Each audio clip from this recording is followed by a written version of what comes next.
En este 2022 se cumplen 20 años de la Guerra de Malvinas. El Aeroclub Comodoro Rivadavia, en su aniversario número 87, y la Municipalidad de Comodoro Rivadavia organizaron este ciclo de conferencias en el Centro Cultural, donde recibieron a 3 héroes de Malvinas.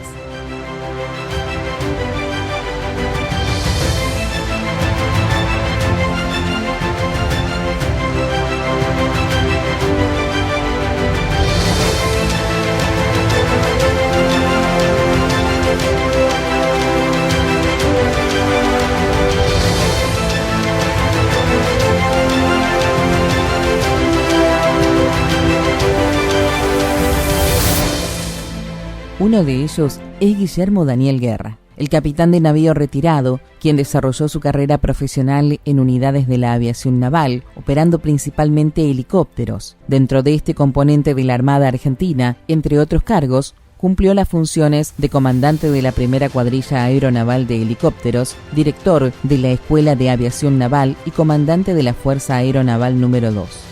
Como oficial superior fue agregado naval a la Embajada Argentina en la República Oriental del Uruguay. Pasó a retiro durante el año 2012.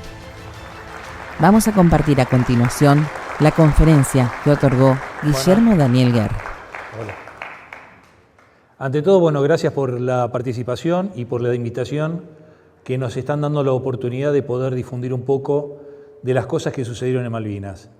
Y hay que pensar que esto ya hace 40 años, la memoria no siempre uno la tiene fresca y puede haber errores de apreciación, no de mala interpretación, sino de cosas que uno vivió, que el combatiente que estaba en proximidades de uno lo ve de una manera totalmente distinta. Vamos a hablar al principio un poquito de ubicarnos físicamente. Ahí tienen las Islas Malvinas, las Islas Georgias del Sur y Sandwich. Para que tengan una idea de las distancias que había que recorrer, desde Río Grande hasta Puerto Argentino, eran 425 millas, estamos hablando de próximo a los 800 kilómetros de distancia. Desde el Río Grande hasta las Islas Sandwich o las Islas Georgias, donde estuvimos nosotros, había 1.265 millas, estamos hablando más de 2.000 kilómetros. 2.400 kilómetros aproximadamente. Y la distancia que había entre las Islas Sandwich hasta las Islas San Pedro o la Isla Georgias, estamos hablando de aproximadamente unos 434 millas náuticas. Como ven, las distancias en el mar, si bien son cercas, son inmensas, porque no hay nada en el medio para poder tener como referencia en una navegación o poder llegar de una manera certera. Y estamos hablando que esto fue en el año 82, no existía el GPS. Entonces, por ejemplo, los marinos, que acá me lo pueden confirmar, nosotros hacíamos el cálculo náutico a la mañana con el sextante para ver cuál era la posición del buque. Y eso daba una aproximación de unas 3 millas o 4 millas de acuerdo a la precisión y a la muñeca de cada uno de que hacía los cálculos. Entonces, todo lo que vemos ahora, que uno en el año 2022 vemos que puede ser muy sencillo, en ese momento era mucho más complicado. A mí personalmente, les cuento un poquito de historia, me casé, hice la Escuela de Aviación Naval en el año 1980, me recibí de aviador naval,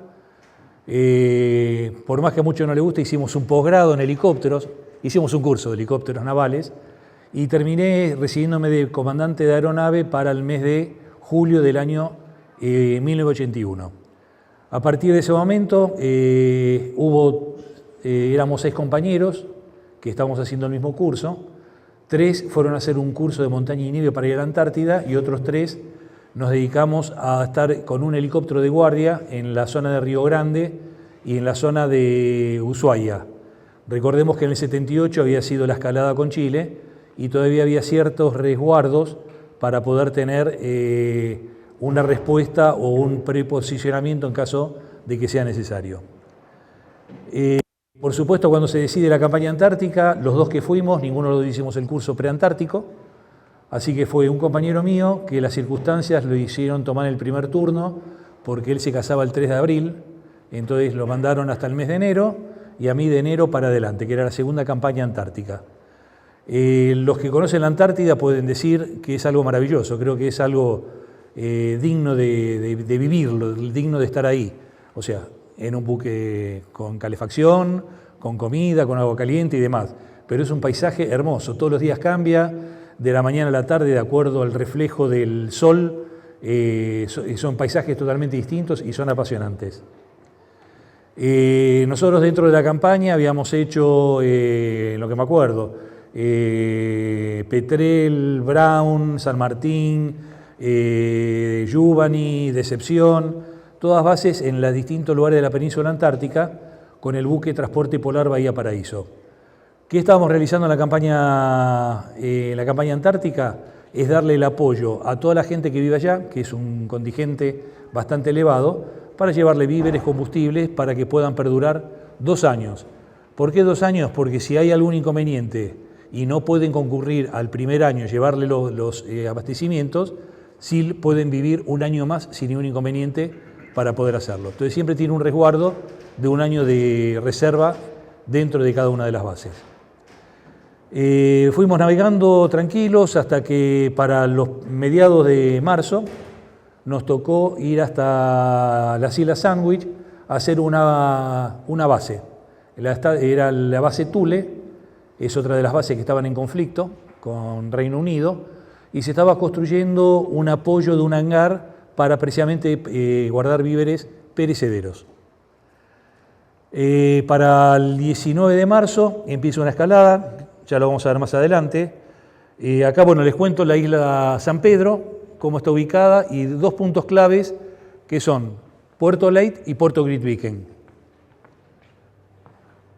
Está sobre el este de la isla. Son 2 bahías bastante amplias, de grandes profundidades, donde se puede llegar a navegar sin ningún problema. Esto es algo de historia, si lo quieren leer lo pueden leer sin ningún inconveniente. Más o menos el contexto es que ¿qué había en Georgias? ¿Por qué es lo importante de Georgias? Georgias, a partir del año 1904 y hasta 1966, hubo una empresa que se dedicaba a la pesca de ballenas. Ahora vamos a ver después también fotos. Estaban ubicadas en los 2 puertos, una en Puerto Leyte y otra en Puerto Grytviken. Y había un señor, un tal llamado Davidov, que en el año 79 había iniciado un acuerdo con la empresa Edimburgo, que era la que era dueño de esas instalaciones, para desguazarlo. O sea, se calculaba que había más de 2 millones de toneladas de hierro que se podían sacar sin ningún problema a bajo costo y que tendría la posibilidad de hacer un buen negocio. En el año 76, cuando me entero que se había prohibido la cacería de ballenas, me pongo en contacto con los propietarios, que son una firma inglesa, Quilen Salvense, que tienen conocimiento. Enviamos 39 trabajadores argentinos. Este señor lleva todas las negociaciones ante la Embajada Británica en Buenos Aires, recibe todas las autorizaciones que uno puede tener y que decide ir en la campaña del 82, los principios días del 82, a poder realizar el desguace de Puerto Leyte. ¿Qué sucede? El gobierno británico no le da ningún apoyo, entonces este hombre, comerciante, decide ir a alquilar un buque de la Armada, que era un buque de transporte, un buque muy, muy viejo que se estaba por radiar, que era el Bahía Buen Suceso. El Buen Suceso tenía tripulación militar, tendría, 4 oficiales de marina, entre superficie y máquinas, y el resto era todo tripulante civil, o sea, no era un buque de guerra, para decirlo de alguna manera. Y fue el 19, le avisaron al embajador en Buenos Aires, le dijeron que el 19 de marzo iban a llegar con el Buen Suceso 41 operarios que eran argentinos, chilenos y uruguayos, y que iban a empezar a trabajar durante 4 meses en el desarme de esa chatarra. ¿Qué sucede en ese momento? Llega el buque el 19 de marzo, se acerca gente, científicos, y le dicen de que no pueden estar ahí, que tenían que concurrir a Grytviken, que era la capital de la isla, a presentar sus pasaportes para poder permanecer en ese lugar. Y ahí, en cierta manera, empieza toda la escalada. Los que estaban ahí no tenían pasaportes porque había lo que se llamaba en ese momento una carta blanca. Uno quería ir a Malvinas, sacaba un papel blanco firmado y que no se reconocía soberanía de ninguna manera. Si hubiesen presentado el pasaporte, era una demostración de soberanía, que ellos eran los soberanos, ponían el sello de Great Viken o de Malvinas, y a partir de ahí tenían antecedentes jurídicos para decir que ellos eran soberanos en ese lugar. Entonces, bueno, nosotros para el 23 de marzo nos llaman que estamos en la estancia en Tula haciendo la base, nos vamos en 2 días, llegamos de 2 días de navegación, llegamos hasta la zona de Puerto Leyte, y a partir de ahí, de acuerdo a lo que dice la Constitución, fuimos a custodiar a cualquier ciudadano argentino en cualquier parte del mundo, parte de lo que nos corresponde realizar por ley. En ese momento, dentro de Puerto Leyte también había un buque británico, el Endurance, que después la historia dice de que habría llevado los 22 marines que entraron en combate con nosotros y que permanentemente le decían a la gente que se tenía que retirar. Ahí sale el embajador británico haciendo declaraciones, perdón, el gobernador británico haciendo declaraciones que Argentina había colocado a Davidoff dentro de las Islas Georgias con militares con el objeto de estar usurpando las tierras de ellos. La situación no era esa, era Davidoff, eran 41 civiles, no había ni un solo militar en tierra. El error que cometen ellos es que cuando bajan, los que hacen supervivencia o vivieron supervivencia, saben que lo no perecedero, lo que uno lleva encima, dura un montón de tiempo. Los perecederos, que son la carne, la lechuga, el tomate, todo eso, dura 3, 4, una semana, más de eso no. Entonces el error que cometió Davidoff, o el grupo de Davidoff, porque él no estaba ahí, fue, lo primero que hizo es agarrar una estructura de madera y izar una bandera argentina. La realidad es que querían izar una bandera de River. Entonces, como la gente dice, no, esto no es identificatorio de nosotros, pongamos una bandera argentina y izar una bandera argentina. Y después, acto seguido, comenzaron a buscar víveres frescos. ¿Qué era el víver fresco en la isla? El ciervo. Entonces salieron a cazar ciervos. Entonces el gobernador británico dice de que había un grupo de militares que habían desembarcado sin autorización en Puerto Leyte, que habían izado la bandera argentina para buscar un punto de soberanía y que habían usado armas de fuego para intimidarlos a ellos. Cosa que eran verdades a medias, para decirlo de alguna manera. Al día siguiente sale el embajador en Buenos Aires, hablando en Cancillería, diciendo de que inmediato tenía que zarpar el Buen Suceso con toda la gente que estaba en Puerto Leyte, que todavía no se había ido, con el objetivo de desalojar la isla por completo, ir a Great Viken, firmar los pasaportes y volver. Ahí, bueno, pide instrucciones a Buenos Aires, a Cancillería, la Armada le contesta, o la Cancillería le contesta al embajador, que él era el que lo había autorizado al Buen Suceso y a la gente a ir a trabajar por 41 días, por 4 meses al Puerto Leyte, que no era un buque de guerra, que era un buque de transporte y que no había militares. Y que el 21 de marzo el Buen Suceso iba a zarpar después de haber dejado toda la gente y todo el material para el desguace del puerto de Puerto Leyte. Cuando, digamos, ahí deciden que se iban a quedar, y ahí empezó la nueva escalada del conflicto. O sea, todavía no era guerra ni nada por el estilo, pero era un conflicto. Y acá lo que le pongo acá, una doctrina Stoppel que habla, dice de que si yo reconozco un acto soberano de otra persona, le estoy reconociendo la soberanía. A ver, visto de otra manera, si yo le robo los documentos a uno de ustedes, o el dinero, y no se quejan de que le robé el dinero es mío. Si hacen una denuncia y dicen me robaron el dinero, a partir de ahí hay un reconocimiento implícito de que no es de uno, es del otro. Entonces, bueno, todo esto provocó de que siguió escalando de nuevo el conflicto de una manera bastante compleja. Estos son los medios aéreos y la corbeta Guerrico que estuvieron en Puerto Leyte. Estaba el helicóptero Puma, arriba a la izquierda. En esa foto están embarcando la primera ola de infantes de marina que iban a desembarcar. Las dos fotos de la derecha es el helicóptero Alouette y abajo con la corbeta Guerrico. Es el día 3 de abril, el día del conflicto. Y el otro es un helicóptero británico, Wasp, que era el que estaba embarcado en el Endurance y que todos los días que salíamos a volar nos cruzamos en vuelo. Ellos estaban en una posición haciendo inteligencia donde estábamos nosotros, qué movimientos hacíamos y demás. Y lo mismo hacíamos nosotros, cuando salíamos íbamos a buscar al buque para ver qué era lo que estaban haciendo y demás. Lo que hay que pensar es que, bueno, acá está la corbeta Guerrico nuevamente. Ahora volvemos un poquito para atrás. Hasta acá fue todo lo que pasaba en Puerto Leyte. Para el 28 de marzo, ya en Buenos Aires o en Argentina, empezó la escalada del conflicto. Ahí se ordenó la flota de mar, junto con el ejército argentino y el alistamiento de la Fuerza Aérea, para poder realizar la recuperación de las Islas Malvinas. Zarpan el 28, la idea original era hacerlo el 1 de diciembre, tuvieron un temporal muy grande en el cruce y demoraron un día la recuperación, el desembarco, y simultáneo el mismo día zarpa desde Puerto Belgrano para darnos apoyos a nosotros con un grupo de infantes de marina. Ahí se ve la foto del medio, que era un buque que tenía capacidad 60 personas, la corbeta, 80. Bueno, tenía casi 50 infantes más, o sea, estaba sobresaturado.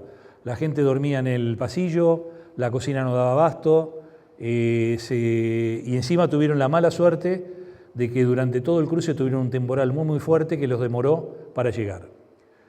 Entonces, lo que era 1 de abril para Malvinas se pasó para el 2 de abril y la corbeta que iba a estar con nosotros el 2 de abril se pasó para el 3 de abril. Entonces, bueno, ya la historia conocida de Malvinas es la recuperación, el desembarco de la Fuerza Argentina, fallece Giaquino, hay 2 heridos graves, un teniente de corbeta o fragata y un cabo enfermero.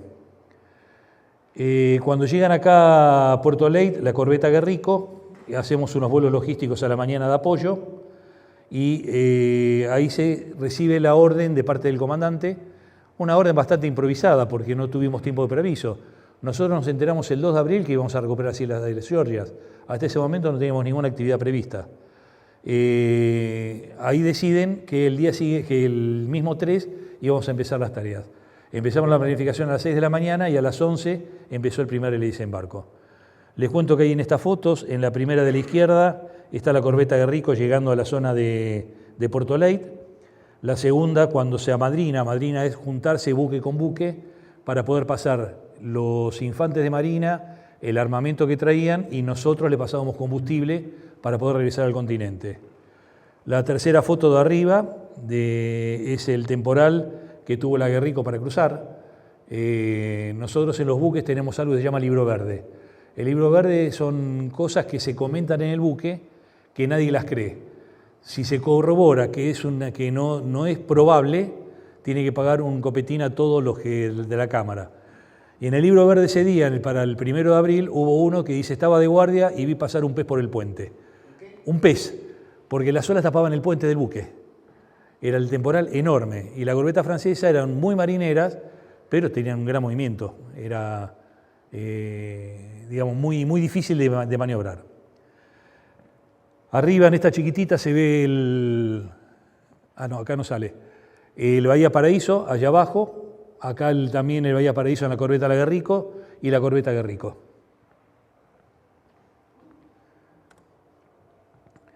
Ese es el buque misilístico que los británicos decían que habíamos llevado, el de arriba a la izquierda. Era el buque Buen Suceso, ya estaba para radiarse, era la última navegación que hacía, no tenía ni siquiera una escopeta, o sea, era un buque totalmente de transporte.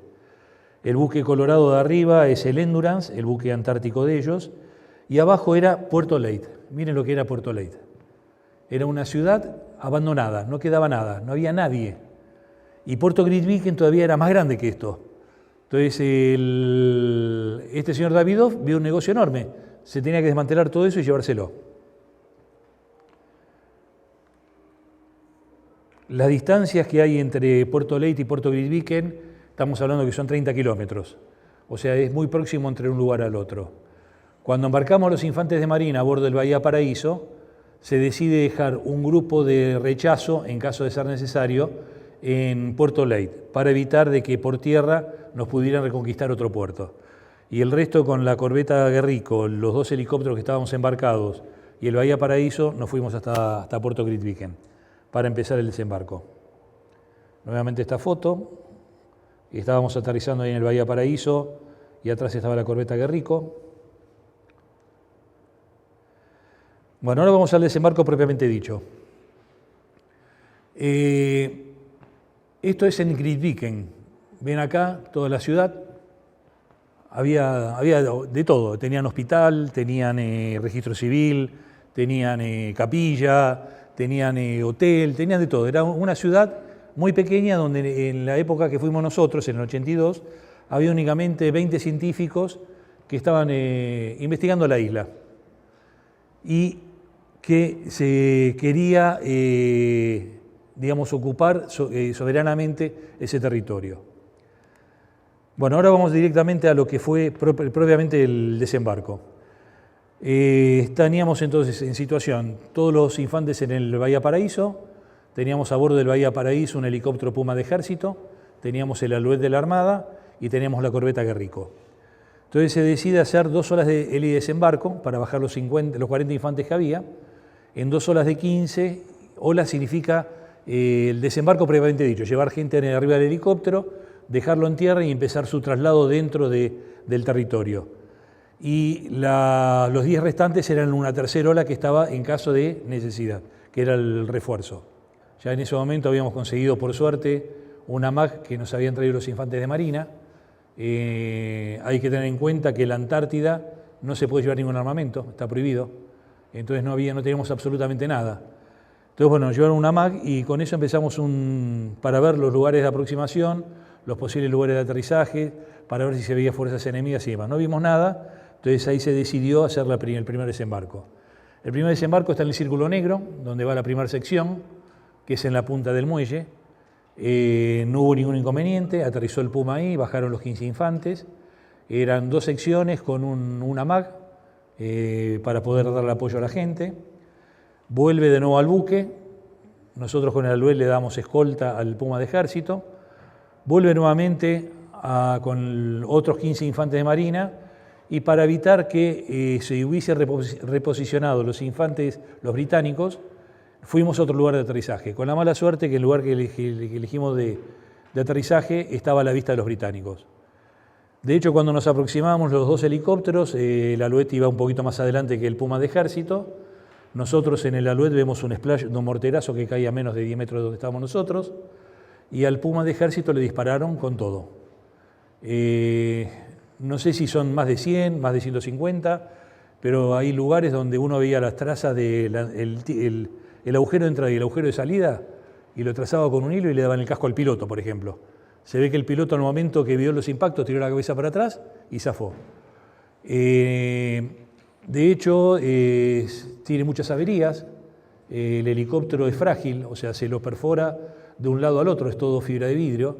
Lo único que tenía el Puma eran los tanques que no permitían la pérdida de combustible, pero bueno, perdió todo el sistema hidráulico, el Puma, perdió todo lo que era mucho humo del motor, o sea, alguna bomba de combustible que estaría rota. Entonces toma escape de la posición colorada y va al lugar donde está la estrella, donde ahí aterriza en emergencia el Puma. Entre el piloto y el copiloto, los dos haciendo un gran esfuerzo, logran controlar la aeronave y aterrizan ahí. Y avisan por radio de que tenía heridos y muertos. Entonces ahí el Alouette, nos acercamos próximo al lugar de aterrizaje del Puma, y ahí decido quedarme en tierra yo con la MAG. ¿Por qué? Porque el Alouette tiene una capacidad de 7 pasajeros, como mucho. Yo ocupaba un lugar que como copiloto que en ese momento no era imprescindible. Entonces decidí quedarme en tierra, ¿para qué? Para apoyar desde las alturas próximos al agua, al helicóptero Puma que no le sigan disparando, a los infantes que quedaron en tierra y al helicóptero que pasaba con todo el apoyo que tenía que darle. Entonces ahí me acerco al Puma de ejército, realmente fue algo muy ingrato, mucha sangre. Ahí estaban fallecidos 2 conscriptos infantes de marina, los 2 primeros muertos de la infantería marina como conscriptos, como soldados, que era uno de acá de Comodoro Rivadavia, que era, ya todo el mundo lo conoce, el soldado Almonacid, y el otro era el soldado Aguilá. ¿Cómo? El 3 de abril. El 3 de abril. Nosotros empezamos a las 11 y terminamos todo a las 2 de la tarde, más o menos. Fallecieron, bueno, los 2 estaban juntos en el asiento de atrás de todo, mirando hacia adelante. Se ve que cuando el helicóptero tomó escape, levantó la nariz para salir, le entraron los tiros por abajo de la panza del helicóptero y le pegó a los 2. Y había mucha sangre en el helicóptero, mucho líquido hidráulico, y había 4 heridos. Entonces, bueno, ahí por el motivo de la condecoración, que me quedé en forma voluntaria como infante de marina, o sea, vengo a hablar como aviador naval, pero mi condecoración es por ser infante de marina. Me quedé con la MAC, con el sargento del ejército, que cuando nos pusimos a charlar ahí en el Pozo de Zorro, nos habíamos casado el mismo día. O sea, cuando uno va tirando la MAC, llega un momento que se recalienta el cañón, tiene que dejar de parar de tirar porque si no se funde. Entonces en los momentos de descanso charlábamos algo para hacerlo más llevadero en el momento. Cuando se nos acaba la munición, a mí me piden que me repliegue al buque, al Bahía Paraíso, para que les dé la posición donde estaban los británicos. Los británicos estaban acá en la zona colorada, que había un hospital de 3 pisos, y estaban parapetados en el último piso y en la terraza, y de ahí tenían un gran control del fuego. En la posición donde yo me encontraba, que estaría a unos 500 metros, 600 metros de los británicos, se escuchaban silbar las balas, o sea, pasaban, no sé, como infante, silbar la bala, que decir está pasando a menos de 2 metros de donde está uno. Uno se daba vuelta, miraba las trazantes y veían pasar las trazantes cuando pasaba el helicóptero Alouette, que siguió desembarcando gente infante de marina. Y ahí fue cuando entró la corbeta Guerrico y que tuvo la mala suerte que, como salió de mantenimiento y tuvo un temporal en el mar, no había probado las armas y se le trabó primero el cañón de 20 milímetros, después el cañón de 40 milímetros y después el cañón de 105 era, el de 100, el cañón, digamos, de apoyo terrestre. Entra a la bahía, le dan todo sobre la banda de estribor, sobre la derecha del buque, decide salir porque no podía quedarse ahí adentro y le dan sobre la otra banda. La corbeta Guerrico se calcula que tuvo más de 200 impactos, le tiraron con munición perforante que entraban por un lado del buque y salían por el otro. El puente de comando quedó solamente el comandante porque el resto era peligroso y ahí fallece el cabo Huanca. El cabo Huanca estaba en una pieza de artillería tratando de destrabar el mecanismo del cañón y bueno, y le agarró una esquirla de una munición y falleció en el momento. Así que bueno, hasta ahí tenemos las 3 bajas, que son los 2 conscriptos, Almonacid y Águila, y el cabo Huanca. Bueno, eso es Grytviken. Está la capilla, una hermosa capilla tenían. Ahí se habían rendido los científicos. Dijeron que cuando se le da la orden de rendición de que ellos no iban a presentar ningún rechazo, de que se iban a quedar todos esperando a lo de la capilla. No nos dijeron que había 22 marines. Faltó el detalle. Ahí se ven las distintas... Que había 22 marines, 22 comandos británicos. O sea, dijeron una verdad, pero no completa. Ahí se ve lo que es, en el fondo todo lo que es Grytviken, desde arriba también desde la ciudad, y también es una ciudad muy armada, que en mucho mejor estado que la de Puerto Leyte. Vuelvo a insistir, ahí vivían los científicos y demás. Muy poca gente, pero en un hermoso lugar. Bueno, una vez que se sale la corbeta Guerrico, buscan destrabar el armamento, pueden abrir fuego y a la segunda salva, normalmente lo que es artillería es uno tiene un primer disparo, lo corrige y ya el segundo va próximo al lugar donde uno desea que impacte. Cuando se iba a hacer el segundo disparo, ahí se rindieron. Tuvieron un herido ellos, que también habían recibido la orden de que se tenían que rendir después del primer herido para que sea tomado por la fuerza, no que haya sido una entrega pacífica. Y bueno, y ahí se acabó todo, para decirlo de alguna manera.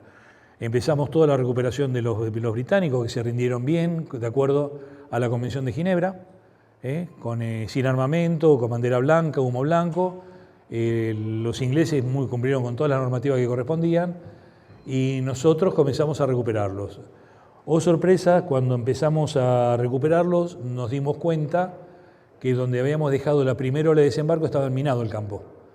Tuvieron suerte de que no pisaron nada, pero había minas que bueno, se ordenaron levantarlas antes de venir para el continente. Fotos varias. Acá abajo a la izquierda se ve muy chiquitito el Alouette. El Alouette, la ventaja que tenía que era un helicóptero chico, muy versátil, tenía configuraciones pero increíbles, tenía lanzamiento de misiles, tenía cañón de 20, tenía ametralladora MAG, tenía rescate, tenía lanzamiento de torpedos, bomba a profundidad, o sea, todo separado, no al mismo tiempo, pero tenía una capacidad portante muy importante, que después, bueno, cuando quedó viejo y fuera de servicio, no pudimos reemplazarlo con nada nuevo. Bueno, en la foto de arriba, a la izquierda, se ve el sargento de ejército cuando estaba subiendo la segunda ola la primera ola de infantes de marina, y la mitad de la derecha se ve todo como chorreó líquido hidráulico el helicóptero después que impactaron. O sea, fue realmente impresionante cómo quedó el helicóptero ese.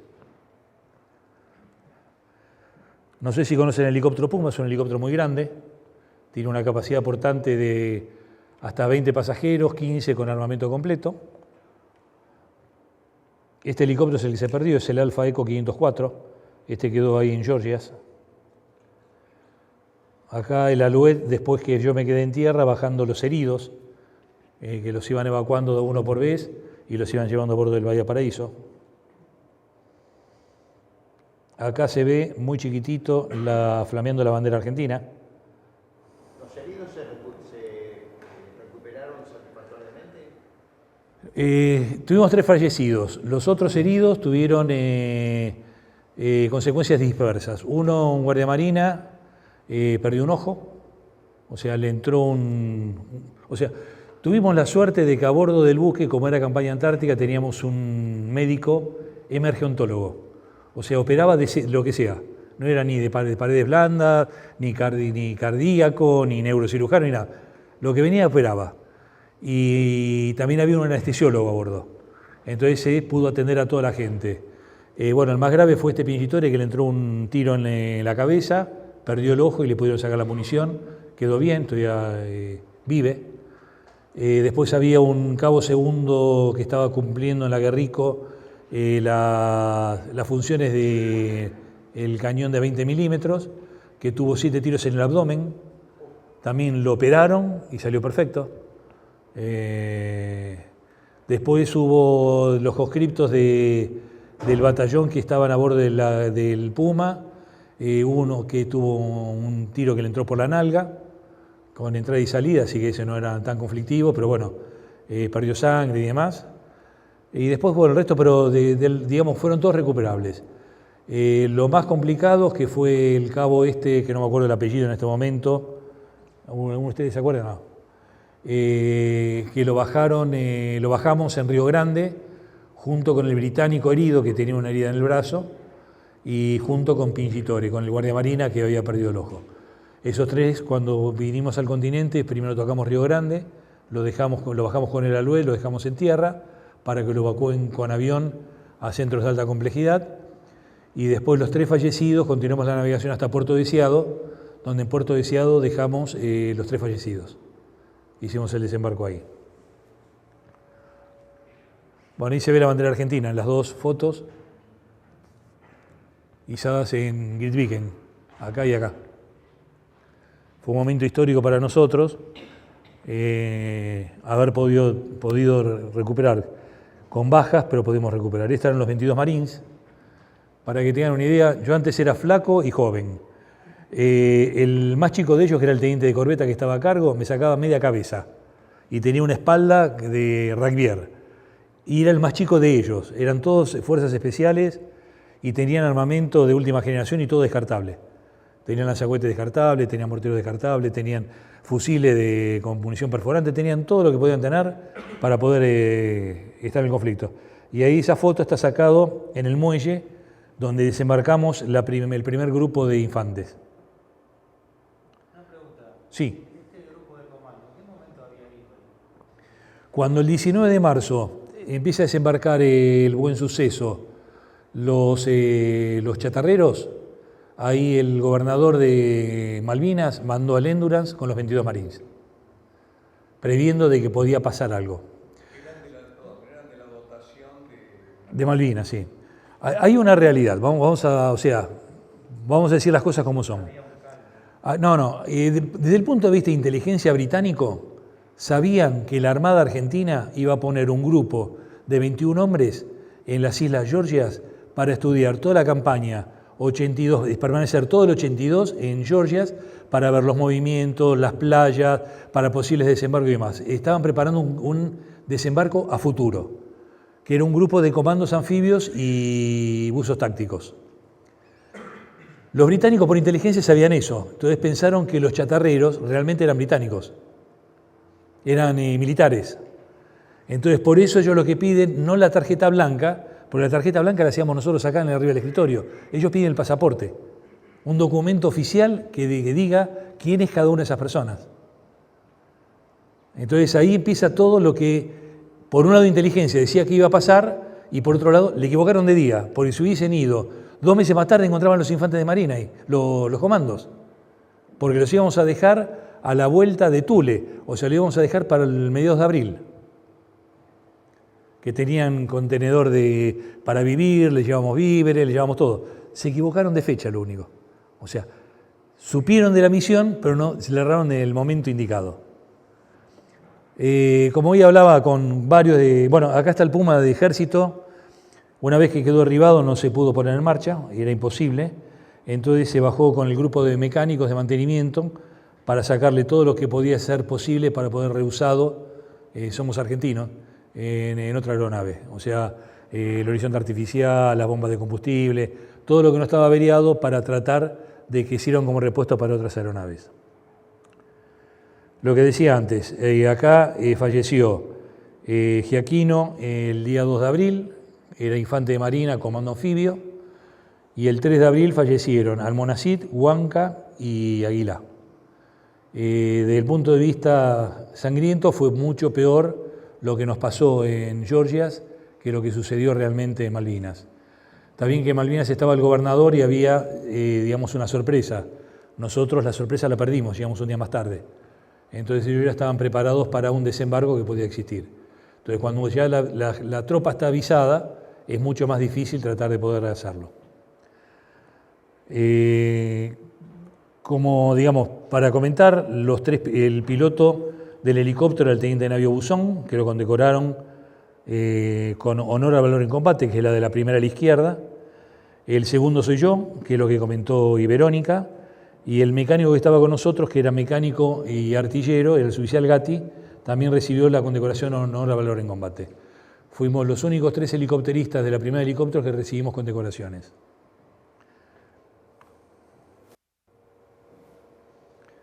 La tripulación del helicóptero de ejército también fueron condecorados por la Armada, que fue el teniente primero ingeniero Villagra, el teniente primero López Leguizamón, lo que hablamos, el destino, se salvó de la balacera en Malvinas, en Georgias, y a los 2 años se mató en un accidente de helicópteros en Tartagal. Así que la fecha de vencimiento la tenía en otro momento. Esto es algo muy específico. Nosotros cada vez que realizamos un vuelo, llenamos un talón para el mantenimiento de la aeronave y para el control del vuelo.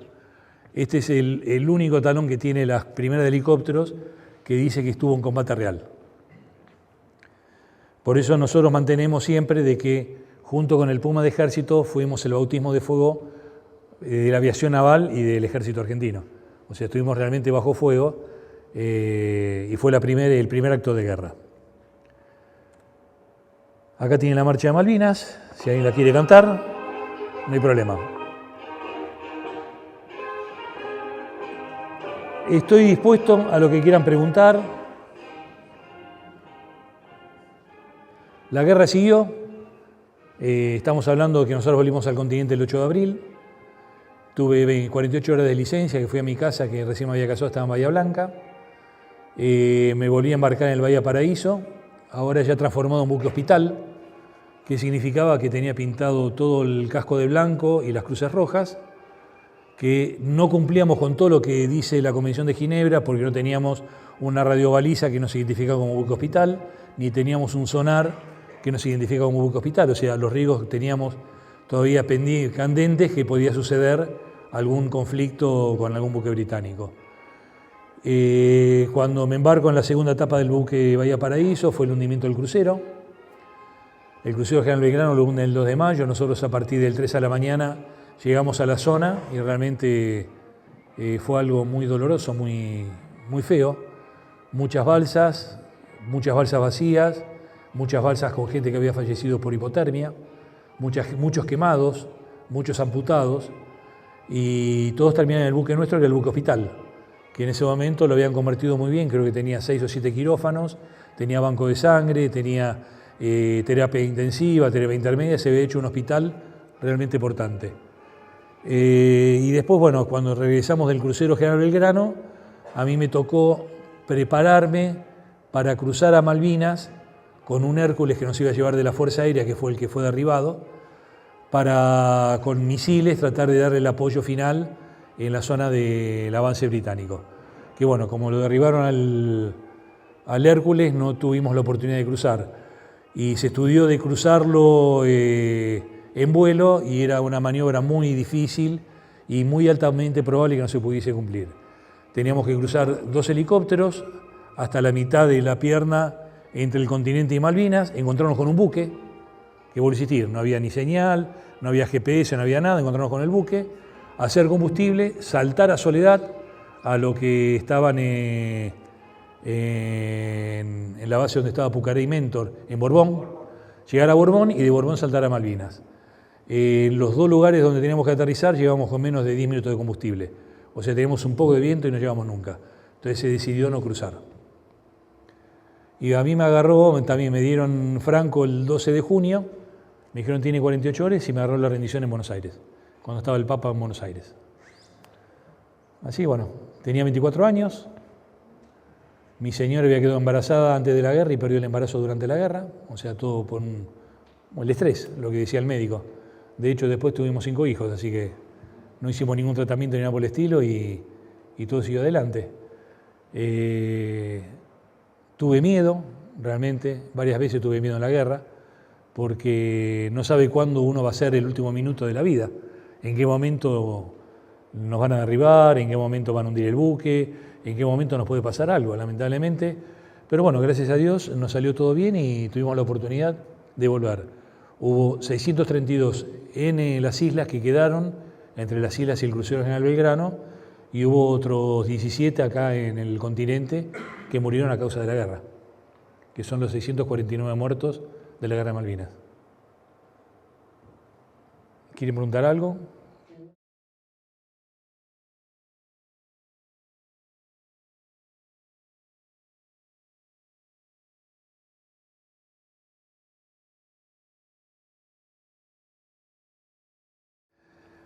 En ese momento la Argentina estaba preparada para combatir en 2 frentes simultáneos. Nuestras hipótesis de guerra que había en ese momento era combatir al mismo tiempo con Chile y Brasil. Estamos hablando del 76, 77, 78. Después empezó la amistad entre los 2 países, bueno, y ahora no tenemos ninguna hipótesis de guerra. Pero en ese momento no la tenemos, es la realidad. Hipótesis de guerra. No la tenemos. Es más, no tenemos como hipótesis de guerra Malvinas, que realmente Malvinas está usurpada, no hay ninguna manera de dudar al respecto. Lamentablemente estaba todo preparado para doble conflicto, los pilotos estaban adiestrados, teníamos pocos aviones en servicio, pero eran todos recuperables, que en menos de, ¿cuánto fue? 15 días, 20 días pudieron poner todo en línea de vuelo para poder salir al combate. Lo mismo le pasaba a la aviación naval, a los buques. La corbeta Guerrico estaba en reparaciones anuales y en menos de una semana lo sacaron a navegar. Está bien, salió con fallas, pero salió para poder estar en conflicto. Pensá que para cargar un buque con combustible, víveres, munición y demás, lleva su tiempo. Lleva su tiempo. Teníamos todo en polvorines, teníamos los arsenales llenos de ropa para la gente. En ese sentido, la Armada no tuvo ningún inconveniente, lo tenía todo preparado en ese momento. Y aparte, bueno, yo tengo mi principio que es mío, aclaro, no es nada oficial. Para mí el conflicto lo tenía preparado Argentina para el año 84 u 85.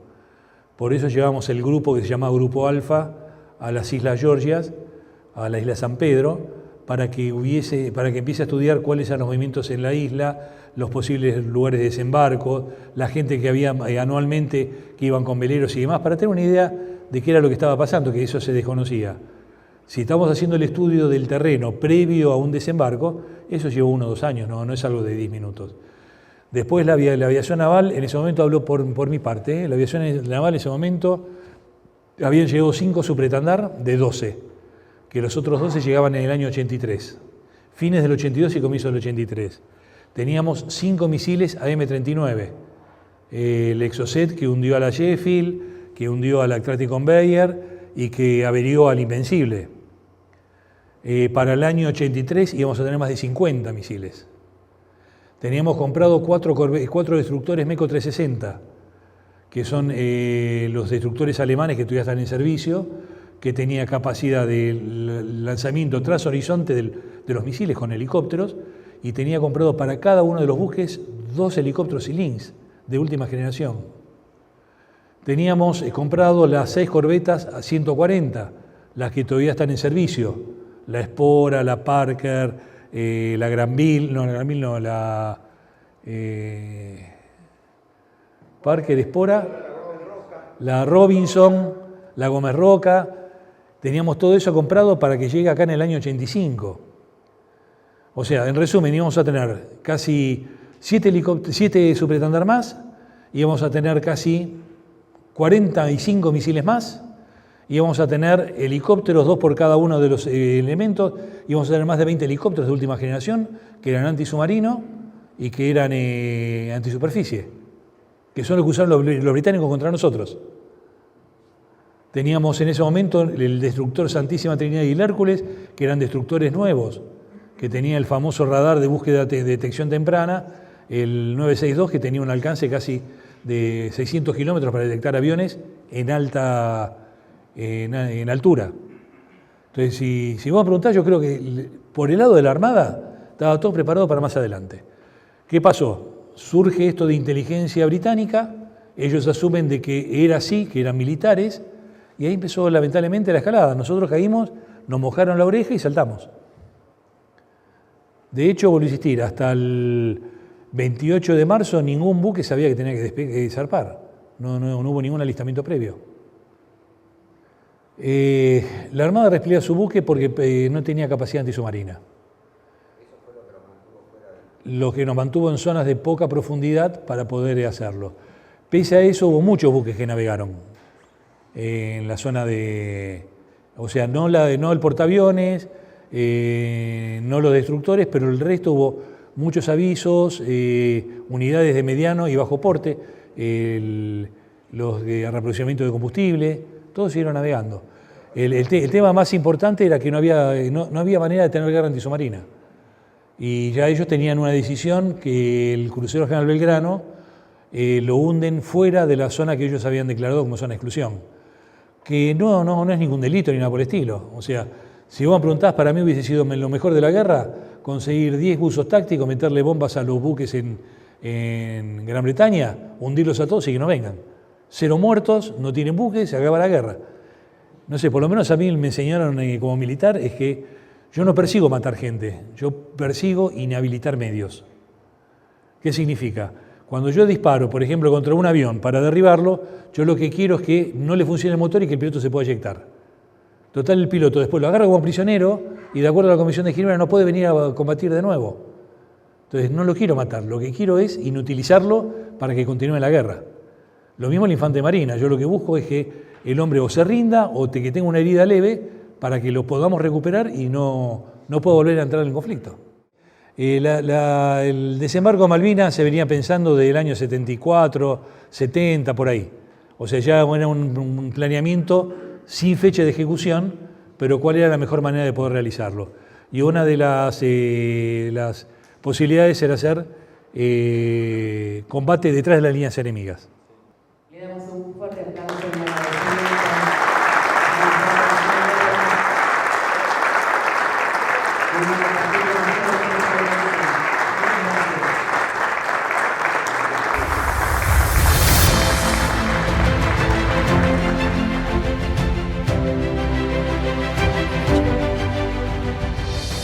Así se vivió el 2 de abril en Comodoro Rivadavia. Gracias a nuestros queridos héroes, los que no volvieron y los que hoy continúan malvinizando. Porque las Malvinas fueron, son y serán argentinas. ¡Viva la patria!